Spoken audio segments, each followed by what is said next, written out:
So we have to live by those principles. The first way is to have faith. You have to have faith in Jesus. You have to get saved. You have to invite God into your world. You have to invite Him into your world.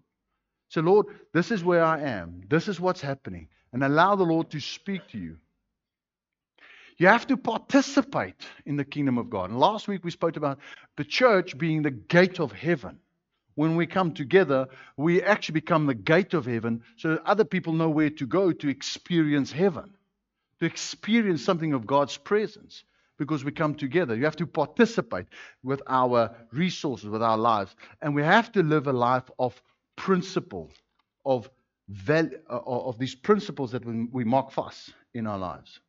Good. The next thing that we need to do, and this is in seeking God and in getting our lives in order, is you need to guard your heart.